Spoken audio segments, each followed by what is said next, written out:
Halo guys, Parok Mania dimanapun kalian berada, semoga saja kalian semua dalam keadaan baik-baik saja, sehat selalu dan bahagia. Kali ini kita akan mengulas sebuah film keren yang pastinya masih tetap dibumbui adegan parok-parokan, di mana film ini akan mengisahkan tentang kehidupan seorang mantan pembunuh bayaran yang telah pensiun dan ingin menikmati masa tuanya dengan damai. Namun suatu hari ia malah terjerat sebuah kasus saat mencoba melindungi seorang gadis remaja dari cengkraman kelompok mafia berbahaya, di mana salah satu di antara para mafia tersebut juga adalah seorang mantan pasukan khusus yang dikenal sangat-sangat brutal dalam menghabisi korbannya.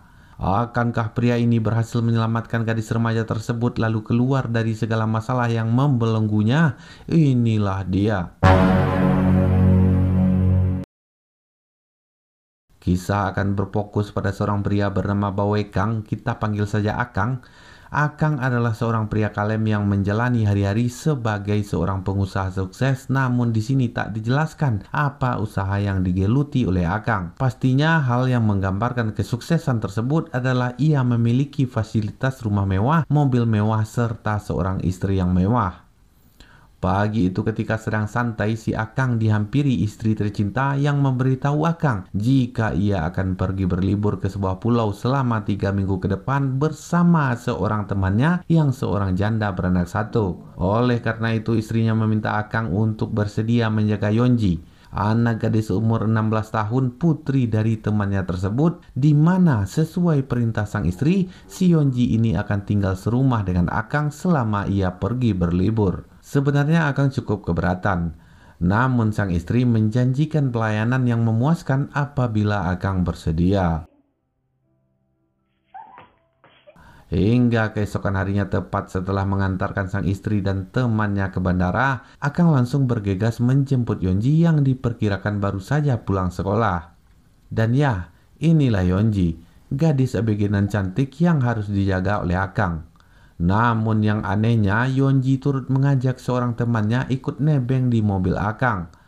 Di dalam mobil, kedua gadis itu langsung berdandan merubah penampilannya agar terlihat lebih sensual. Setelah dirasa cukup, Yonji pun meminta izin kepada Akang agar diturunkan di depan sebuah toko buku dengan alasan jika ia akan membeli buku kemudian menginap di rumah temannya untuk mengerjakan tugas kelompok. Bukannya ngelarang, Akang malah menyarankan Yonji agar menginap di rumah temannya itu selama yang ia mau. Bahkan Akang mensupport Yonji dengan meminta dompetnya lalu menyelipkan beberapa lembar uang untuk jajan. Setelah menurunkan Yonji di depan sebuah toko buku, Akang terlihat seakan tak peduli lagi dan terus melanjutkan perjalanan untuk pulang. Meskipun sebenarnya Akang tahu jika Yonji hanya menggunakan belajar kelompok sebagai alasan untuk bisa bebas keluyuran. Ketika Akang menyaksikan Yonji pergi bersama beberapa berandalan menaiki motor, Akang kembali teringat janjinya kepada sang istri untuk menjaga Yonji. Sehingga saat itu juga ia memutuskan untuk melacak keberadaan gadis itu menggunakan sebuah alat pelacak yang ternyata sebelumnya telah ia selipkan ke dalam dompet milik Yonji. Dan ya, benar saja, Yonji dan temannya telah berada di sebuah tempat di mana terlihat beberapa pemuda-pemuda berandalan serta seorang wanita. Si wanita ini bernama Sungyeon, yang ternyata ia adalah seorang mucikari yang bekerja menjual gadis-gadis ABG kepada pria hidung belang. Lalu para pemuda berandalan ini adalah anak buah Sungyeon yang bertugas untuk mendekati, memikat lalu menjebak para gadis ABG hingga mau ikut bersama mereka. Dan tentu saja Yonji serta temannya adalah calon korban terbaru yang akan dijual oleh Sungyeon. Sebagai seorang germo, tentulah Sungyeon telah berpengalaman menghadapi gadis ABG, di mana Sungyeon tak akan segan melakukan kekerasan untuk menjinakkan korbannya. Seperti ketika Yonji berontak, Sungyeon langsung berniat menamparnya, namun tiba-tiba Akang muncul. Para pemuda itu langsung menyerang Akang, akan tetapi Akang mampu mengalahkan mereka semua dengan mudah, termasuk Sungyeon yang mencoba menusuk Akang dengan sebuah pisau. Singkat cerita, malam berikutnya saat pulang membeli makanan, Akang dan Yonji kembali melewati jalan di depan gedung tua di mana peristiwa tadi malam terjadi. Tanpa diduga di tempat tersebut terlihat banyak sekali anggota polisi berkumpul. Salah satu di antara mereka adalah seorang detektif yang bernama Lee. Sembari terus saja menatap Akang serta Yonji, Lee menerangkan jika 5 orang pemuda ditemukan tewas menggenaskan di dalam gedung tua tersebut. Mendengar hal itu tiba-tiba Akang punya firasat buruk. Sebab ia ingat betul jika ia tak membunuh melainkan hanya melumpuhkan para pemuda itu. Paginya Akang kembali dikejutkan dengan kedatangan detektif Lee. Ia bermaksud menginterogasi Akang tentang sejauh mana keterkaitan Akang dengan tewasnya 5 pemuda tadi malam. Sebab Lee telah mengantongi rekaman CCTV yang mana di malam kejadian mobil Akang terlihat melewati TKP tepat sebelum rombongan pemuda yang tewas lewat mengendarai motor membonceng 2 orang gadis yang sekilas pakaiannya mirip dengan pakaian yang dipakai oleh Yonji. Akang tetap tenang dan membantah tuduhan Lee dengan mengatakan jika mobil yang terlihat di CCTV tersebut bukanlah mobilnya. Dan juga gadis itu bukanlah Yonji karena Akang beralasan jika Yonji selalu bersamanya setiap saat dan tak pernah keluyuran. 윤지가 이번 사건이랑 연관 있는 게 명료해지면 그때 다 죽었어요. 예. Alhasil karena tak memiliki bukti yang cukup, Lee pun akhirnya tak bisa berbuat banyak dan memilih pergi dari sana. Tak lama kemudian tiba-tiba Akang ditelepon seorang wanita yang ternyata wanita tersebut adalah Sungyeon.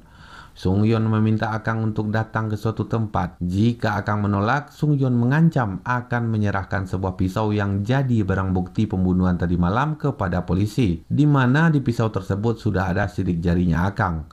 Rupanya Sungyeon lah yang telah membunuh kelima pemuda itu dengan menggunakan pisau yang sebelumnya telah sempat dipegang oleh Akang. Tak ingin dikambing hitamkan atas pembunuhan yang tak pernah ia lakukan, Akang pun berinisiatif untuk merebut pisau tersebut. Namun sebelum pergi, entah apa maksudnya, ia sempat memberikan sebuah gelang kepada Yonji.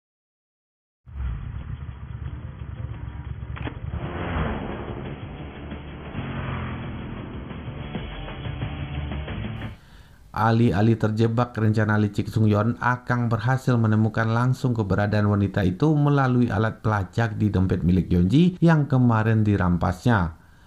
Namun di tempat itu Akang telah ditunggu oleh pria bernama Dotwok alias Dodot. Dodot pun memerintahkan anak buahnya yang botak untuk menghajar Akang. Botak pun mencoba dan...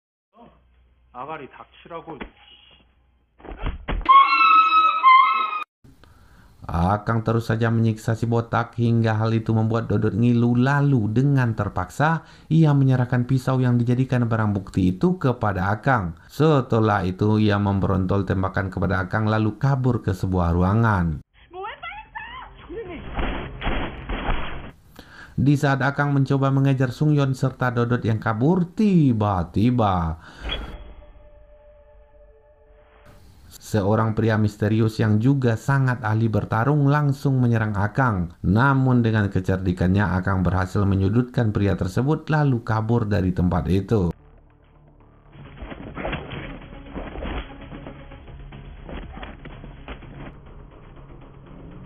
Tepat ketika Akang tiba di rumah, semuanya telah berantakan. Rupa-rupanya Yonji telah diculik selagi Akang pergi menemui Sungyeon. Dan dengan mengikuti sinyal GPS yang berasal dari gelang yang dipakai Yonji, membawa Akang ke sebuah bangunan. Ternyata bangunan tersebut adalah tempat di mana para gadis ABG disekap dan dipaksa untuk membuat film blow. Salah satu yang menjadi korban para sindikat tak bermoral tersebut adalah temannya Yonji. Beruntung Akang datang tepat waktu dan menyelamatkannya.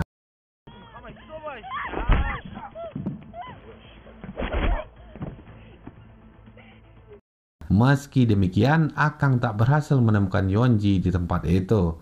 Dan tepat ketika Sungyeon yang kebetulan berada di sana berniat untuk kabur, tiba-tiba Sungyeon yang telah mengetahui trik Akang yang selalu bisa menemukan Yonji adalah dengan menggunakan alat pelacak.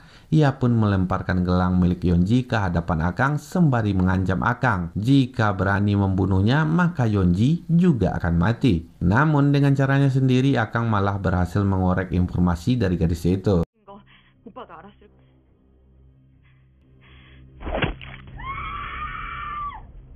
Diketahui jika jaringan sindikat tersebut sangatlah luas, jauh lebih besar dari yang diperkirakan Akang. Dan juga mereka bekerja dengan hati-hati, rahasia, dan terorganisir sedemikian rupa. Hal itu dimulai dari anggota paling bawah, yaitu para murid laki-laki yang bertugas mencari informasi tentang para murid cewek atau ABG yang kabur dari rumah, kemudian mereka akan menjebak membawanya kepada Sungyeon. Nah, Sungyeon diberi tugas untuk menyerahkan para gadis itu kepada seseorang yang ia sebut sebagai kakaknya. Dan kemudian kakaknya inilah yang akan mengatur semuanya, kemana serta kepada siapa para gadis akan dijual. Juga dari Sungyeon lah akan mendapatkan sebuah alamat hotel yang bernama Jangan Bilang Papa, di mana di tempat itulah kemungkinan besar Yeonji dikirim.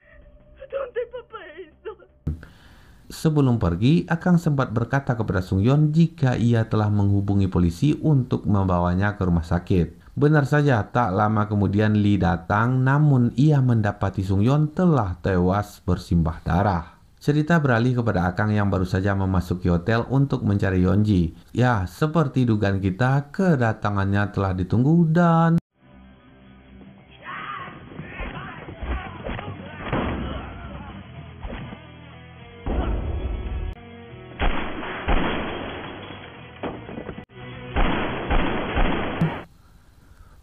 puluhan mafia tersebut mati bergelimpangan akibat kebrutalan Akang. Namun bukannya menemukan Yeonji, ia malah kembali bersua si pria misterius yang tempo hari menyerangnya. Akhirnya diketahui jika pria tersebut bernama Yuri. Ia adalah seorang mantan pasukan khusus Rusia yang dimana saat ini ia menjalani peran sebagai seorang algojo di dalam kelompok mafia atau sindikat perdagangan perempuan yang diduga terkait erat dengan penculikan Yeonji. Karena sangat yakin jika kali ini ia akan mampu menghabisi Akang, Yuri pun memberitahu Akang informasi keberadaan Yeonji di mana tepat saat ini gadis itu telah berada di pelabuhan untuk dikirim ke Rusia. Namun ia tak akan pernah membiarkan Akang pergi mengejar Yeonji dengan leluasa. Bukan tak ingin meladeni, apalagi takut bro. Cuma lagi buru-buru. Akang pun kembali berhasil mengelabui serta mempermalukan Yuri dengan terjun menerobos jendela gedung menggunakan sebuah tali yang telah ia ikatkan ke tubuh Yuri.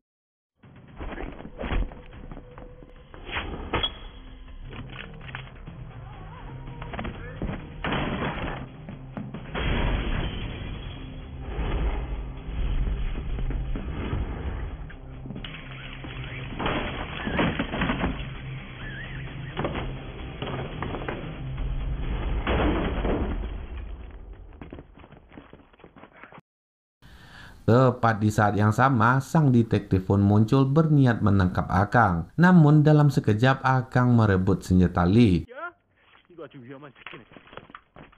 Kemudian ia menyandera pria itu dan membawanya ke pelabuhan, di mana sesampainya di tempat itu, Akang melihat sekilas Yeonji yang berada di dalam sebuah mobil dan dikawal beberapa orang. Di mana ketika mobil tersebut akan segera masuk ke sebuah kontainer, tiba-tiba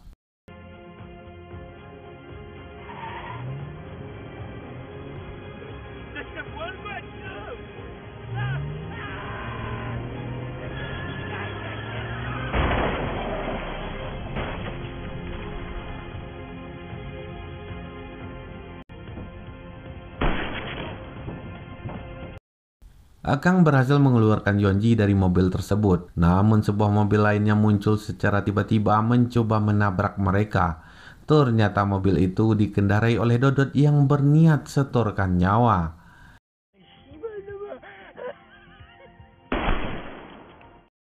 Singkat cerita, sebelum polisi datang, Lee terkejut karena Akang memaksanya untuk bekerja sama menghabisi seluruh mafia. Dan jika Lee menolak, maka Akang mengancam akan menyerahkan seluruh bukti yang mengindikasikan jika Lee adalah seorang detektif korup yang selama ini telah menerima suap dari para mafia tersebut. Alhasil Akang pun selamat dari jeratan hukum dengan bantuan Lee yang mengatur sebuah skenario jika Akang hanyalah sebagai korban dalam peristiwa di pelabuhan tersebut.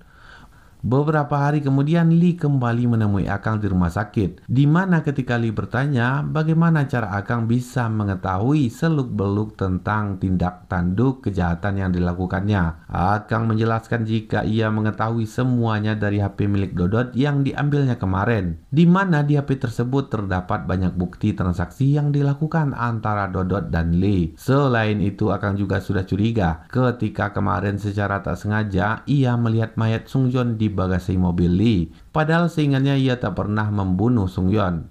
Akang memaksa Lee mencari tahu informasi tentang siapa orang yang telah memesan Yeonji bagaimanapun caranya. Dan beberapa hari kemudian Lee memberitahu Akang hasil investigasinya yang menyebutkan jika orang bernama Park Hyung Jo yang lebih dikenal dengan nama Buyung adalah orang yang telah memesankan Yeonji sebuah kamar hotel di Rusia. Mendengar kabar tersebut, Akang pun bergerak cepat mencari Buyung yang tepat ketika pria itu berniat kabur. Tiba-tiba Nah, disinilah semakin kelihatan jika si Akang ini bukanlah seseorang pengusaha konvensional pada umumnya. Hal itu tergambar berdasarkan kelihayannya bertarung, juga caranya yang tenang, dingin menghadapi situasi dan kondisi yang ekstrim. Buyung mengaku jika ia dan atasannya mempersiapkan Yeonji sebagai hadiah ulang tahun bagi seorang hakim yang sangat-sangat berpengaruh di negara itu. Akan tetapi, Buyung menjelaskan jika ia tak pernah sekalipun bertemu dengan sang hakim meski telah 26 tahun bekerja dengannya dalam menjalankan bisnis perdagangan perempuan. 호텔까지 운영하면서 여자 장사하는 새끼들인데 혼나 들으라지 시험을 안 해. Disinilah kita mulai mengetahui identitas Akang sebenarnya, yang mana ternyata dulu ia adalah seorang pembunuh bayaran nomor 1. Keprofesionalan Akang tersebut terlihat ketika mengurus jasad Buyung. Akang menghubungi seorang relasinya yang bertugas sebagai penyedia jasa pensterilkan TKP. Sedangkan keesokan harinya Akang juga menemui kenalannya yang lain, di mana orang itu adalah ahli senjata dan Akang pun memesan M200 sniper serta alat peredam. Nah, singkat cerita pada suatu malam tepatnya di sebuah rumah mewah dengan pengawalan yang super ketat, sebuah pesta tengah berlangsung. Ya, pesta tersebut adalah perayaan ulang tahun sang hakim yang diceritakan almarhum Buyung. Terlihatlah si hakim yang melakukan semua perbuatan-perbuatan yang dilarang para nabi. Tiba-tiba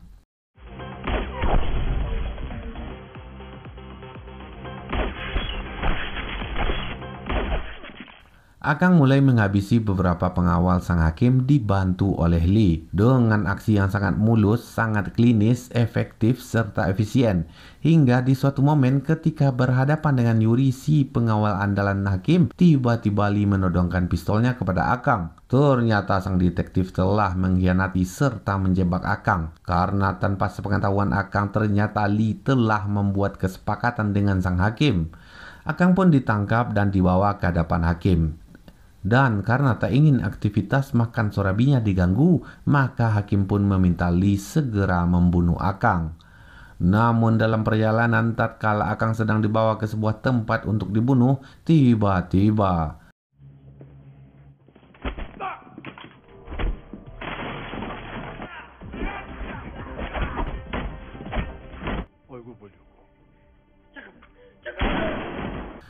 setelah menghabisi Lee, Akang pun kembali berduel sengit dengan Yuri, di mana setelah mereka saling membrondol tembakan, saling parok, pertarungan tersebut akhirnya mampu dimenangkan oleh Akang.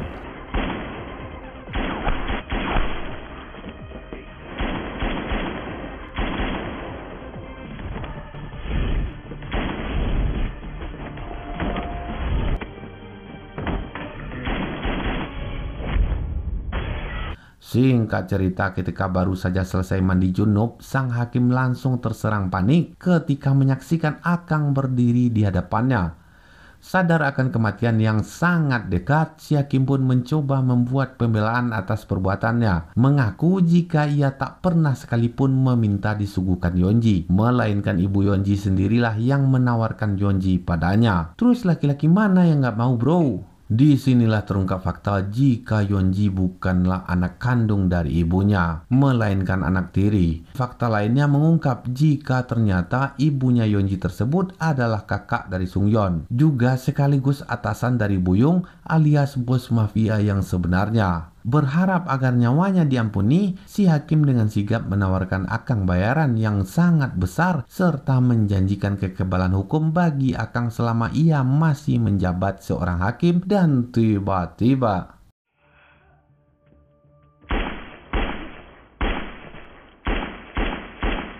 Cerita beralih ke sebuah pulau di mana istri Akang dan ibu Yonji sedang menikmati liburan.